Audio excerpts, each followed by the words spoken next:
Hi, everyone. Welcome back to another episode of Nourished Inside Out. I am here with Anna Thomas today.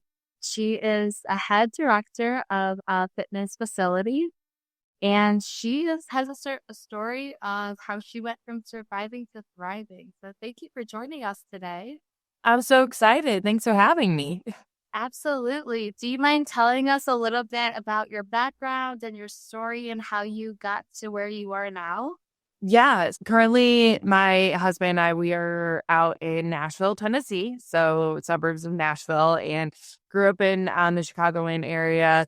Had some life stuff happen and just brought me out to the South and met myself with a Southern gentleman, so that was fun. But yeah, I have always been in the fitness industry. It's always been a passion of mine playing soccer growing up, and I decided I wanted to pursue a career with that. And I love it. My day-to-day life, I live it, I breathe it. And yeah, so we're just enjoying it. I currently train ages from 20 to all the way to 75. So it's a wide range of people, but it's a fun job, keeps me on my toes, keeps me in shape. So Incredible. How long have you been living in the South from Chicago now? yeah, so I moved down, oh gosh, 2 years ago, September of 2022, it would be, right? We're ending 2024. Yeah. So September of 2022 is when I moved. And yeah, I've been down here 2 years. Probably will never, I love Chicago. It always is gonna be home, but because I spent 28 years of my life there, but I love the South. It's people are nicer, it's calmer, it's less hectic, and it's just home now. So I probably won't go back. Their hospitality, is that a real thing? It's a real thing, girl. Yes. It's so funny that you say that. One of like my very first dates that I had with Austin, he was born in Virginia, but he was raised here in Tennessee. And he is like the epitome of a Southern gentleman. And he will walk. So if we're walking on the street, he'll walk on the side of traffic. And if we like turn a certain way, like he'll literally move to the side of where traffic is wherever we're walking. And I'm like, he's like, weaving back and forth. And I'm like, what are you doing? Like, why are you doing this? And he's like, I'm always going to walk on the side that like traffic is. And it's just like such a little thing that I just never would have thought of. Like, oh, we don't do that in Chicago. It doesn't happen. Like, we don't think about that.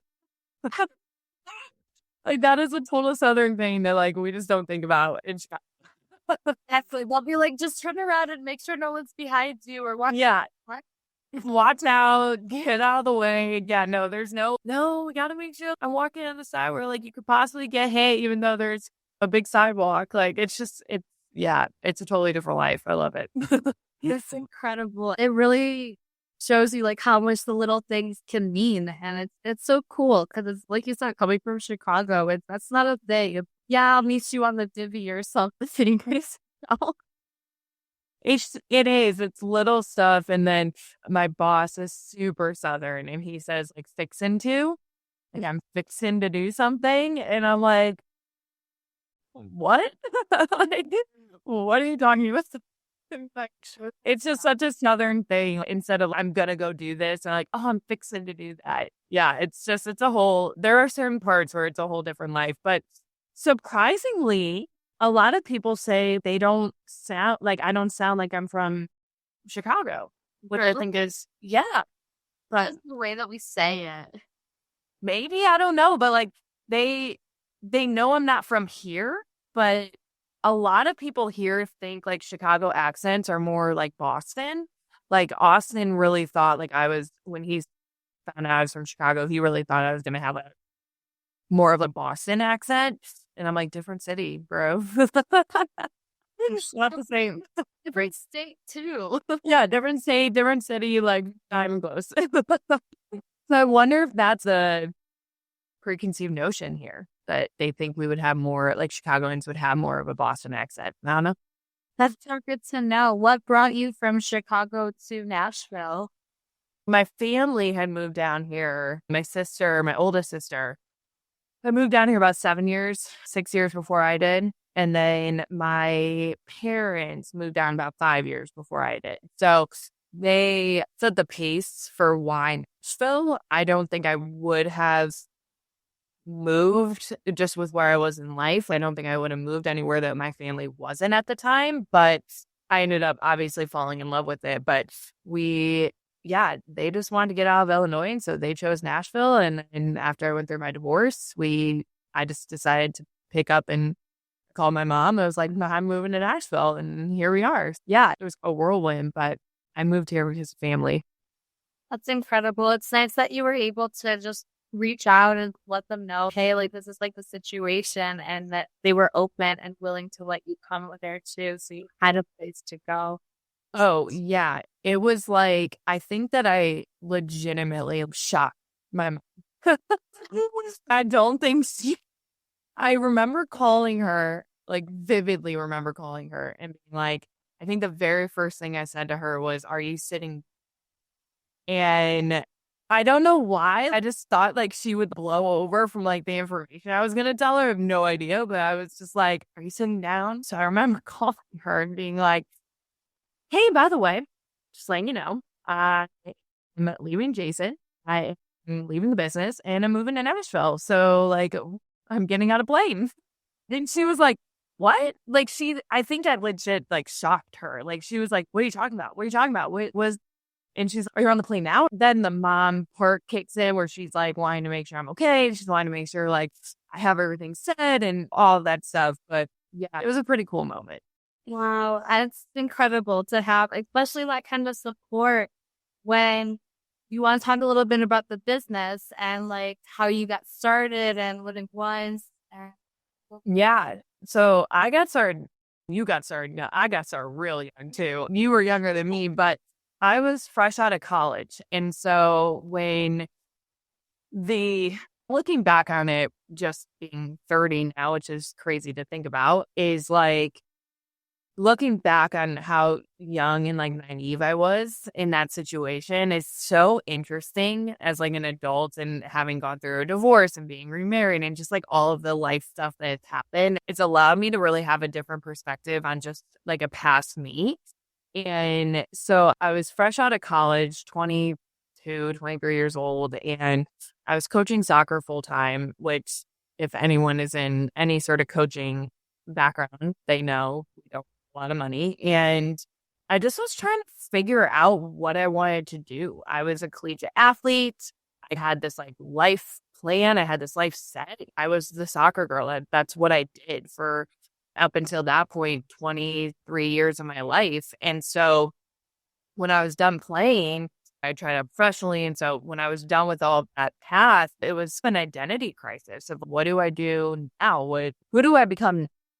And at that point, my ex and I, Jason, we had started dating. And I was interested in him. I was trying to figure out my life. I had just moved back in with my parents, all of these different things going on. And then he had introduced me to the business. And I think that at that moment, I was in such a vulnerable state that I was just looking for another team to be a part of. And the atmosphere that they brought of this like team camaraderie really pulled me. And so, yeah, I ended up getting started 22, 23 years old back in 2016, almost 10 years ago now, 8 years ago is when I got started. And so, yeah, it was a really interesting time period. And I truly don't know if I would have gotten started if I had been contacted like organically about it, because I think I would have been turned off. But I think that the way that I got started, that it was through Jason and it was through me wanting to search for a team, was really one of the main reasons that I got started. Wow. How do you feel like being in the business influenced you with your relationship? Do you feel like you were more influenced to get married because of the business? Yeah. Yeah, absolutely. There were so many red flags, right? Like looking back on it. That's such a good question. It's so funny that you asked that because my family, they always like joke that I used to be like a person that would break up with people very easily. Like I just was always a heartbreaker. And they would always joke, like now looking back, they're always like, you would break up with people for the stupidest reasons, like literally the dumbest reasons. So like, why this dude? Like, why did you like let it go for so long? And the only thing I can think of is that we were tied together because of the business. And so it's like because I gotten started with him bringing me on, it automatically connected us together. And then I was pretty successful off the bat. And so that only made it more of, oh, this girl's a good one. Like, we want to keep her around. And then Jason plugged into that. And so fast forward, we were just always connected when it came to the business. And I, in the back of my mind, knew that if I ever wanted to pursue this business in a longevity standpoint for a long period of time, I'm probably going to have to stay with this dude. So I need to figure out one way or another how to make this work. And that obviously, when I was a part of it, that wasn't what I was telling myself. I was telling myself I was in love and this is great and it's going to be awesome and whatever. But like looking back, I knew that it wasn't one or the other. It was always going to be a conjoined thing. And I think that's why when I left, I knew I couldn't just pick one or the other. If I was going to leave, I had to leave both. And I think that's just how it always was. We got engaged and then that turned into a big thing with the business. And then we got married and now we're combined businesses. And it was always something that was keeping us connected. And I really enjoyed the business at the time. And so when the thought of leaving wasn't in my forefront, so I just stayed with the business and I stayed with him and we just kept going with it and until it wasn't okay, until it wasn't good. It's so nice to hear, like, from your perspective, because, like, I know, like, I got started in the business when I was young, and obviously you were young too, but we have a little bit of an age gap. And I remember hanging out with you and other people in the business. I started single, and then all of you guys were in relationships. Yeah. I would always look at you guys for how, like, they made it. They're so cool. They know what they're doing and all of that. So then I always would look up to you. Think, Eris, it's so easy for us to say, I want to be like this person. They have it all together. But you never really know what people have going on the inside. And that's what's actually crazy, because in business, everything is perfect on the outside. Then nobody ever talks about the inside. And that's how it's so easy to get caught up in train of looking up to people thinking they're perfect when they're really not. Gosh, that's such a good point. You almost forget, like, that's such a big aspect of the business too, is that everyone you see that's successful, like highly successful, right? They're couples. Yeah. Like they just are. And as a young person, you can get very influenced by that and not even attempt to, not even mean to. And you just do. Exactly. What are some of the biggest lessons that you have learned from your divorce? Oh, so many. I think the biggest lesson outside of everybody backtracking, everybody always says, I'm never going to be that person. I'm never going to be that person that's going to get divorced. Like I'm always going to pick the person that's the one. And no one ever goes into a marriage thinking or hoping or whatever that they're going to get divorced. You just don't think that. And looking back, I had to come to the term and like within myself that it was okay. Like it took me so long to get to the point of actually pulling the trigger to get divorced, because I think in the back of my head, I just was always like, people are going to judge me. Someone's going to say something. Like, it's frowned upon. It's not, there's so many things that your mind plays tricks on you about it. And I had to know it was okay.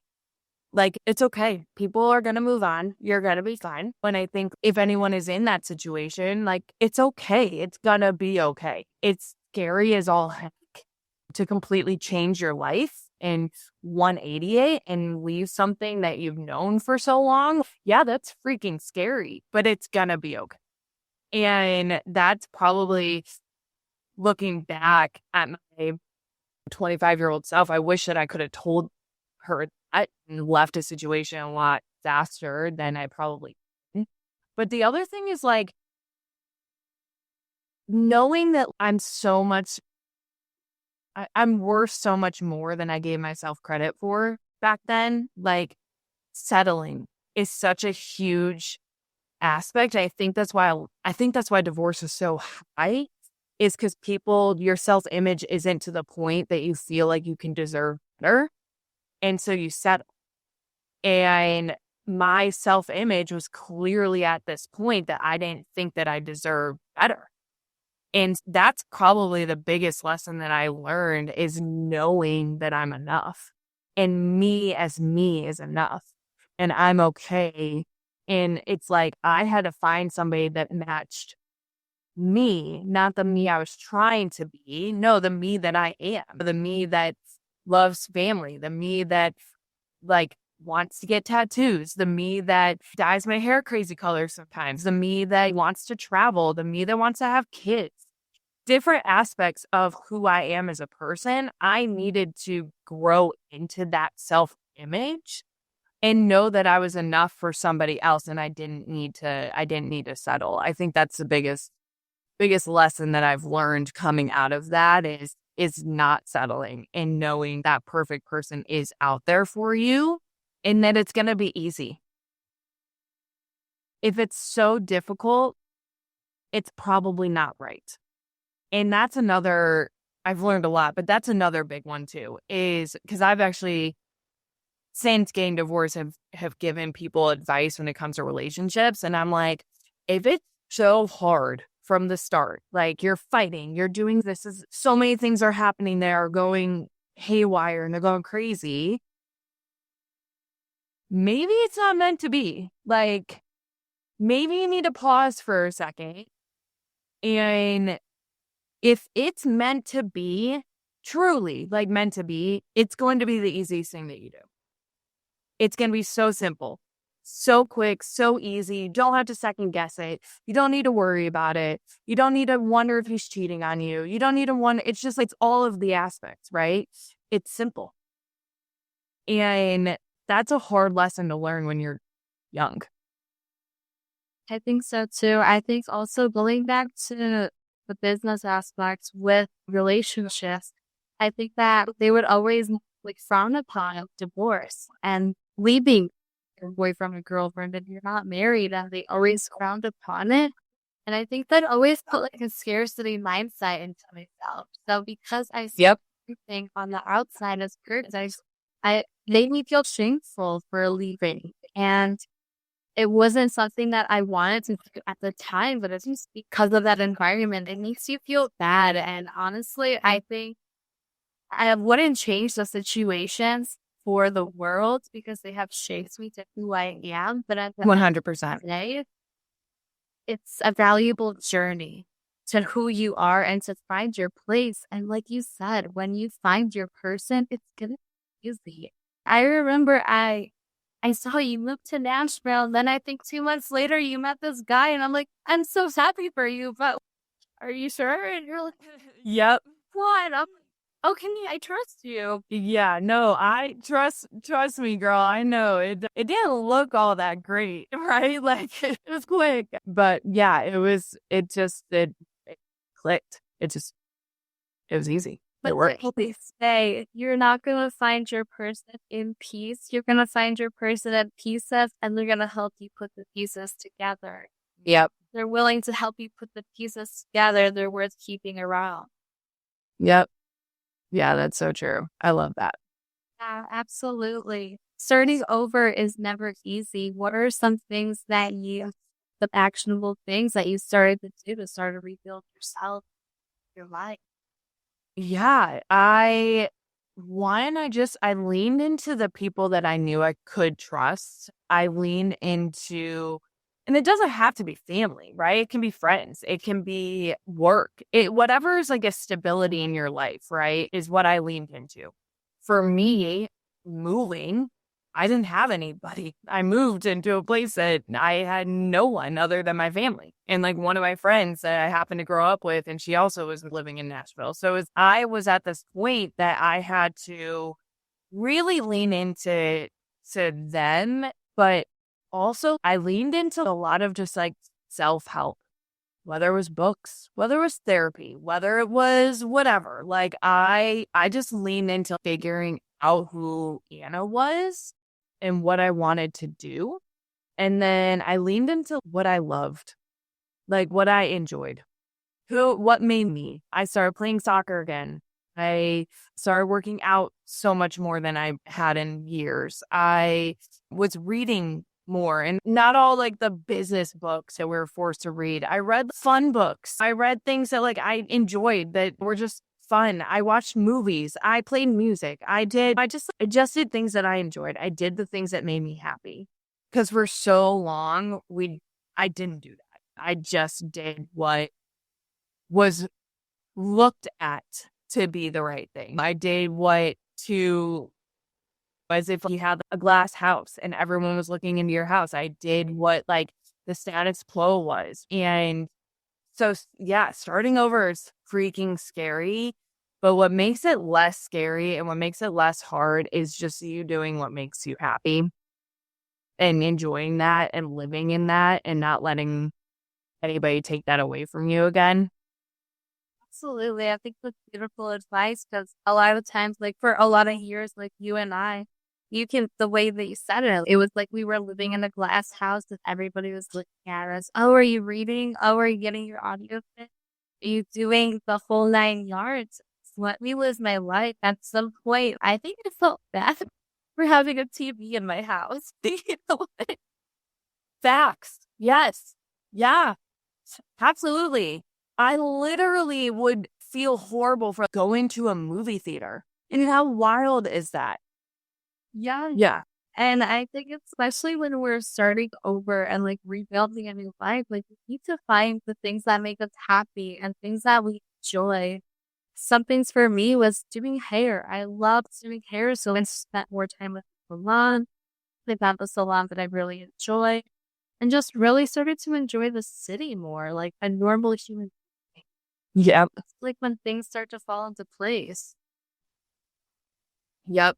You just gotta go back to what made you in the first place. And I think like when you're in, whether it's a toxic relationship or a toxic job or a toxic environment, it's very easy to quickly lose what makes you. And that's what you have to really fight hard, in my opinion, to gain back, to really find your independence and really find that bridge between what you had and what your new life is. Like, is getting back to you being you. Absolutely.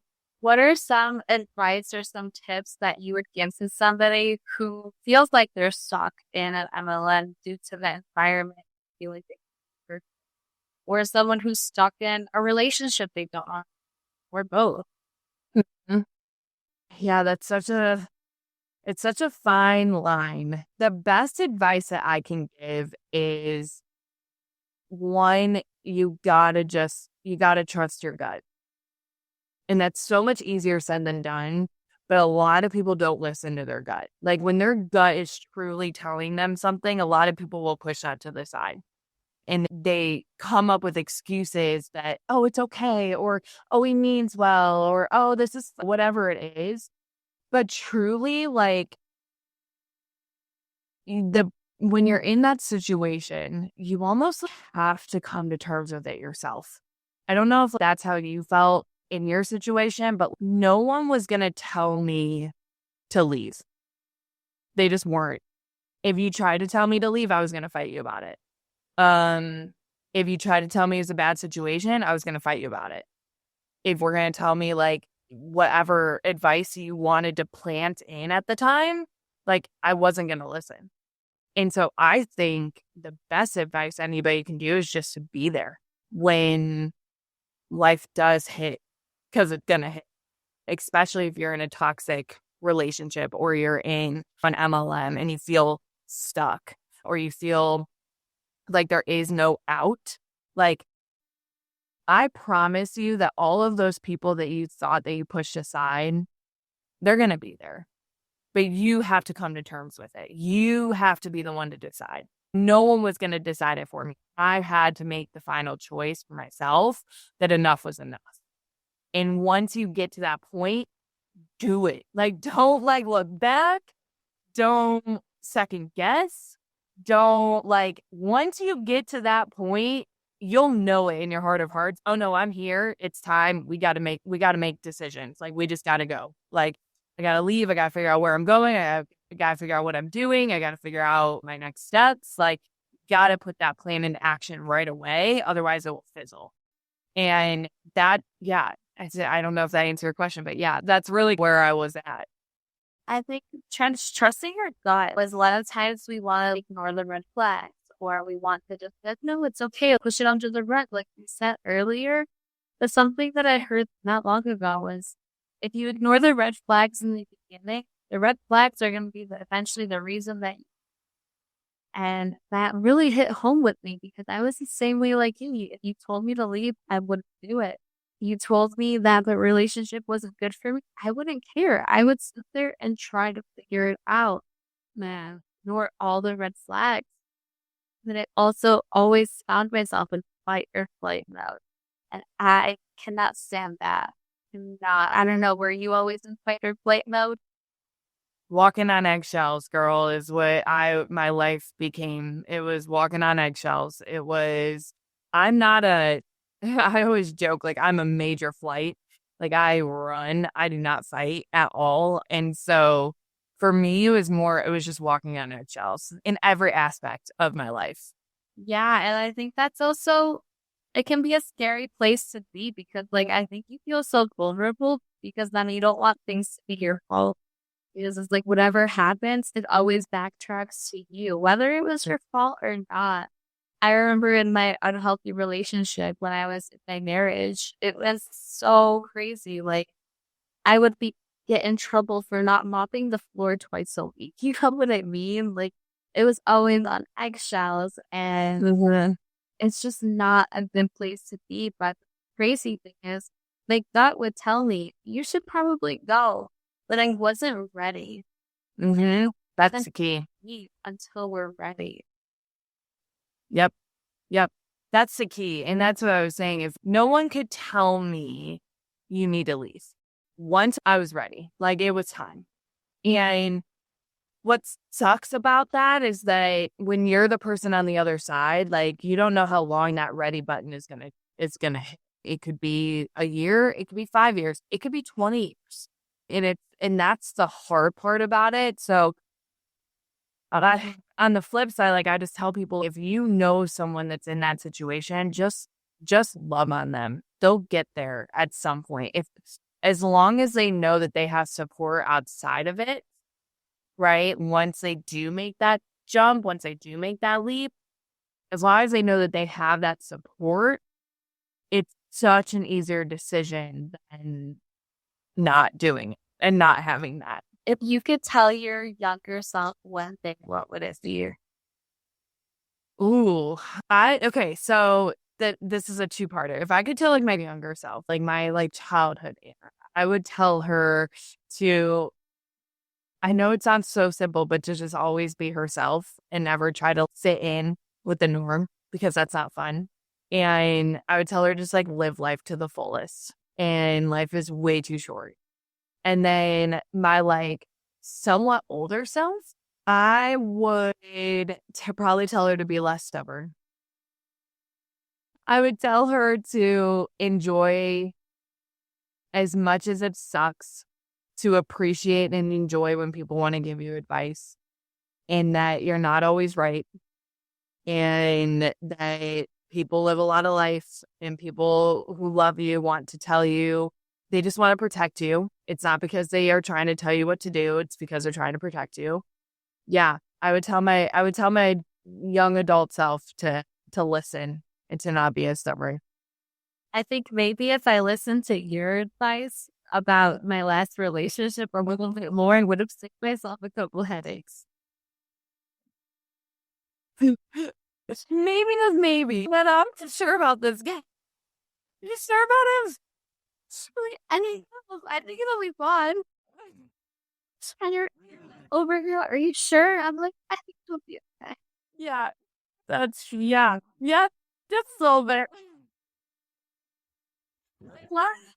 Can also look back on it though and laugh and just because what's most important is who we became in the process. Oh yeah, you said it earlier, and I was watching this video recently. There's an actress on one of my favorite TV shows, One Tree Hill, and she had been a cult essentially for about 10 years. And she was just watching I was watching an interview with her, and one of the interview questions was like, do you regret it? Do you regret doing it? Do you regret being a part of it? And she's, yeah. And not hesitate. She's, yeah, of course I do. Who would sit there and be like, no, I don't. If I could go back, I wouldn't do it. Like, of course I wouldn't do it. So she's, yeah, no, whoever tells you that they don't regret it is a lie, is a straight lie. She said, but would I change it if I could? No. Do I regret it? Yes. Would I change it? Not in a million years. And she's, because it literally made me who I am today. And she's like, those are two totally different questions. And she was like, and I just thought that was so profound because I'm like, yeah, of course I regret getting married and being in a multi-level marketing business for 6 years and going into thousands of dollars of debt. Who wouldn't regret that? But would I change it? Would I want to go back and not do it? No, because I wouldn't have met Austin if I didn't go through that. I wouldn't have been in Nashville if I didn't go through that. I wouldn't have the life that I have now. I wouldn't have the friends that I have now. I wouldn't have the job that I have now. I wouldn't be the person and that's where, I don't know. It's just special because it truly did shape who I am. And honestly, and another thing that she said is I know it will surprise people, but I'm so freaking grateful for it. Like, I'm thankful for it. And truly, I can say, obviously being in it and being a part of it in that period of change was hard. But goodness, am I so thankful for it. And I'm so grateful for it. And I'm so happy that I learned those lessons because it's just going to make me a better mom one day. It's just going to make me a better wife. It's making me a better person. And so it hurt a lot of people. I ruined a lot of relationships, and those I can't get back, but I can move forward with gratitude in it. Exactly. We're all human and nobody gave us a blueprint. So we're all just figuring it out one day at a time. And if we need to go through those challenging times to understand and to figure out what we want to do, then all of those challenging situations would be worth it. You've said it so beautifully, and I completely agree. Like, I would never go back to any of those situations, whether it was business, with a marriage, whatever. But at the same time, I would never change it. Yeah. I think the most valuable thing that we can get from our challenges is who we become on the way to what we want. Because on the way to what we want is likely a material thing. And so anyone can take that away. Nobody can take away your education and your character. And that's the most important thing. Gosh, that's so good. Like that just made me think about one thing that if I can give any sort of advice to people that have been through any sort of trauma in their life is let it shape you to be a better person, but don't let it define you. You know what I mean? Don't let it define you in the sense like I could have this like jaded heart for things that I went through, right? Like I could have this jaded perceptive of things. Like I could have 100% been like, I'm never going to get married again because it was terrible. And people do that. They lose a family member or they go through life something or whatever, and it defines them. And then they let it completely just derail the rest of their life. And if that's any advice that I can give to people is let it shape you, let it make you better, let it make you grow. Don't let it define you in the sense of you're now going to be like jaded because of it or guarded because of it. And that's a hard thing, right? That's a hard thing to say is one thing, and to actually do that is a totally different thing. Yeah. Do you feel like when you were in the business and your marriage, do you feel like you lacked boundaries? Oh, yeah. Yeah. That's such a good question. Yes. In a sense, like I didn't, I have such a hard time saying no. That's like such a people pleaser thing for me. So boundaries are automatically hard for me being a people pleaser. But yeah, it's when you're in that type of environment, you're getting shaped and molded, right, to what they want you to be. It's so easy for your boundaries just to go out the window and for you to not for you to feel like it's okay to say, I'm not okay with that. That's like a foreign concept in that business. Like you can't really say, Yep. no, I don't want to do that. They don't care. Like you can't. Because then like the second that you say that, it's like, oh, you're not meant for this, or you're not gonna make it in this business or whatever. Like for instance, with my marriage, I had to move in with his family for almost 3 years. And it was an awful situation that I would never wish upon my like worst enemy, right? It was so bad. But I didn't put that boundary of saying, no, I'm not okay with this. This is not okay. Like we should not be doing this. So yeah, boundaries are tough when you're in that type of environment. Yeah, I struggled with boundaries as well. I remember I didn't even learn about them until I left my marriage and decided that I was going to file for divorce. And it's so crazy because, like you were saying, like they try to mold you into this person and try to change your beliefs and everything.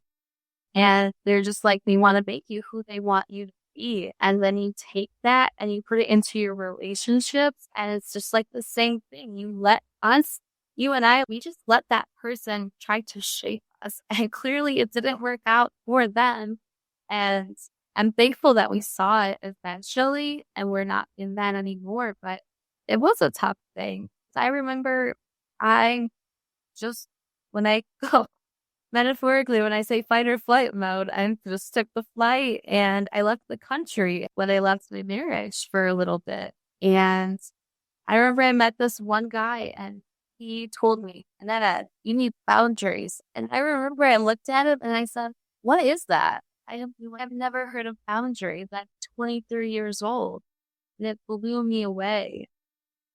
That's crazy. Isn't that wild that these people had such a, at the time, like important aspect? They had such an important role in our life, and they like weren't teaching us to be functioning people. Isn't that just so wild? Like they were business people and they were just like basically teaching us to be robots, essentially. And that's where, call it what you want, right, is like that cult mentality. And it's so like prevalent in the world today. And that idea of boundaries is, and it's not just in marriage, it's not just it's in everything, that like people need to set boundaries and it be 100% okay. And everybody's boundaries are different. And I just think that's so interesting. Totally. So since you left the business and you left the marriage and you went from Chicago to Nashville, if you stayed in Chicago, do you feel like it would have been harder for you to heal and to have closure on that? Oh, yeah, Yeah. probably. Yeah, I think that's why I left. I knew I needed a fresh start. I knew that I was so invested. I was so deep in both aspects, right? Like I was married for 3 years, with him for 6. And that's not a short relationship. Like I was invested into that relationship, and I was in the business for 6 years. And so I was like, from 22 to 28 years old, that's what I do. And so the thought of leaving and then still being triggered by things, I knew I couldn't do that. Like I had to pick up everything and just start over. New bank account, new address, new everything, like just start a full, like clean slate. And I remember I told my ex that I was just going to Nashville for a couple months to try to see if time apart would be better. Because I knew in my heart of hearts, if I didn't leave, I think I would have been somehow, some way drawn back into it. Even though like I knew it wasn't right for me and I was like ready to move on and ready to leave, just staying there would have been very hard for him to have access to talk to me more and for him to whatever it is. Like I knew I needed to just pick up and go. Wow, it's so valuable and so brave of you as well to just pick up and go to a new city. Like, honestly, I felt the same way because I remember when we lived like outside of the city, my ex and I. And then when we split up, I went into the city. So then I started working at a hair salon in the city and making friends out there. And I would even run into his friends. Like, I remember one time, like, I walked out of work and there was a festival on that street. I was like, oh, hi, I need to go. I don't want to see you. And it automatically brings you back into that. Yeah. And it's just such a brave thing to do. What are some tips that you would give to somebody who wants to move to a new city and start a new life? Just freaking do it. Just do it. Just freaking do it. Just do it. Life's too short. Just do it. It's exhilarating. It's fun. It allows you to grow. It allows you to be different. It allows you to find a different side of you. There's so many things that if you have it in your heart to live in Costa Rica for a year, I don't know, it doesn't matter. And it doesn't have to be long term. Like, just go do it. Like, I just happened to move to a city and then meet, what now is like the love of my life. And it just worked out that way. It doesn't work out that way for everybody. And so who knows, if I didn't meet Austin, like, I don't know where I would be. And it's just, if you have it in your heart to go do something fun like that, go do it. Just do it. Right. I always joke sometimes if somebody is like hesitant, I'm just like, look down at your shoes. I hope you're wearing Nikes and just do it. Yep. Just look at motivation and hopefully you're wearing Nikes. Go do something fun. Go to a freaking, even if you just want to get away, go to an airport and just find the first flight. Not know where you're going, not know what you're doing. Like, it sounds so crazy and so like silly, but like people just don't live enough. And especially if like you're wanting to leave like a toxic environment and you finally make that decision, go do something fun. Go just like live life. Exactly. I always say, if you want to move to a new city, go. If you don't like it, there's always a flight back home. Yep. So true.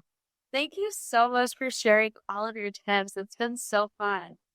I loved this so much. Thank you so much for having me. You're like a slumber party, like a reconnected slumber party. That would be so awesome. A slumber party in Mexico. Let's go. We'll stay in touch with you, stay connected. If they're in Nashville, where can they come take classes from you? Hey, come and hang out at Henderson Fit Body Bootcamp. We are such a great time. If you're ever in the city, hook me up, hit me up. I will show you the ropes. I'll take you all the fun places. We'll try this place called Donut Distillery that makes little tiny donuts, and like they have donut flights, and oh yeah. But if you're ever in Nashville, Henderson Fit Body Boot Camp, we got you. We'll get you a good workout in, and then we'll go have some sun food and have some fun. I mean, I am a witness that you have good classes because I took a 5 a.m. class one time. Really? Oh my God, Annetta. Oh, I totally forgot that you did. Oh, I love that. That just like totally brought me back. I'm a witness. She has great classes. Oh, thanks. I appreciate it. Yeah, that completely brought me back. Oh, I love that. Awesome. Well, thank you so much, Anna. Thank you. Thank you so much.